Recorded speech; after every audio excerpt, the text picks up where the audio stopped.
శ్రీమాత్రే నమః. మిత్రులందరికీ శుభోదయం. ఈరోజు శ్రీ విశ్వావసనామ సంవత్సర ఆశ్వేజ బహుళ ఏకాదశి శుక్రవారం. ఈరోజు ఏకాదశి మధ్యాహ్నం 1:10 వరకు ఉంది. తదుపరి ద్వాదశి. ఈరోజు మకా నక్షత్రం సాయంత్రం 4:42 వరకు ఉంది. తదుపరి పుబ్బ. ఈరోజు వజ్రం ఉదయం 6:59 వరకు ఉంది. దుర్ముహూర్తం ఉదయం 8:16 అయితే 9:03 వరకు ఉంది. మళ్ళా తిరిగి దుర్ముహూర్తం మధ్యాహ్నం 12:11 అయితే 12:50 వరకు కూడా దుర్ముహూర్తం ఇవ్వడం జరిగింది. ఈరోజు పంచాంగరీత్యా ఈ రకమైనటువంటి ఫలితాలు గోచరిస్తున్నాయి. అలాగే ఈరోజు నక్షత్రాలు అయినటువంటి మక పొబ్బ నక్షత్రాలు ఎవరికి తారాబలం కుదురుతుందో మనం పరిశీలించినట్లయితే కృత్తిక, ఉత్తర, ఉత్తరాషాఢ ఈ నక్షత్రంలో జన్మించినటువంటి మన మిత్రులందరికీ కూడా ఈరోజు నక్షత్రాలు అయినటువంటి మక పొబ్బ అనుకూలంగా ఉంటాయి. అందువల్ల ఇప్పుడు చెప్పుకున్నటువంటి నక్షత్ర జాతకులందరికీ ఈరోజు శుభకరంగా ఉండే అవకాశం ఉంది.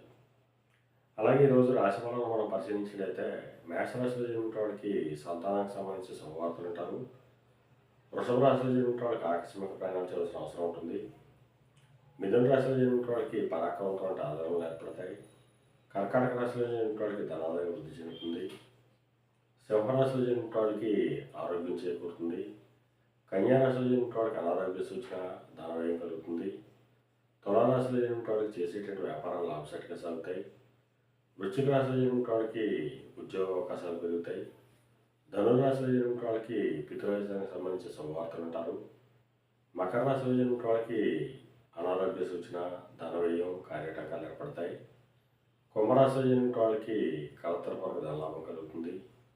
మేన రాశిలో జన్మించిన వాళ్ళకి శత్రుభయం కలుగుతుంది. ఈరోజు ద్వాదశ రాశి యొక్క ఫలితాలు ఈ రకంగా తెలియడం జరిగింది. అలాగే ఈరోజు కళారంగంలో ఉన్న వాళ్ళకి కానీ కళాత్మకమైనటువంటి వస్తువులు క్రయ విక్రయాలు చేసిన వాళ్ళకి కానీ సుగంధ పరిమళ ద్రవ్యాలు క్రయ విక్రయాలు చేసిన వాళ్ళకి కానీ సౌందర్య సాధన క్రయ విక్రయాలు చేసిన వాళ్ళకి కానీ బంగారు వర్తకులు కానీ వస్త్ర వ్యాపారులు కానీ ఈరోజు మిక్కిలి సౌదాయకంగా లాభదాయకంగా అవకాశం ఉంది.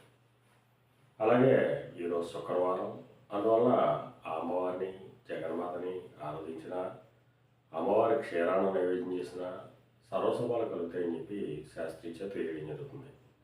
అలాగే మరలా రేపు శుభోదయం కార్యక్రమంలో మరిన్ని విషయాలు తెలుసుకుందాం. అంతవరకు మన మిత్రులందరికీ మరొకసారి శుభోదయం. ఇట్లు మీ పెదబాబు సిద్ధాంతి గోదావరి మార్కెట్.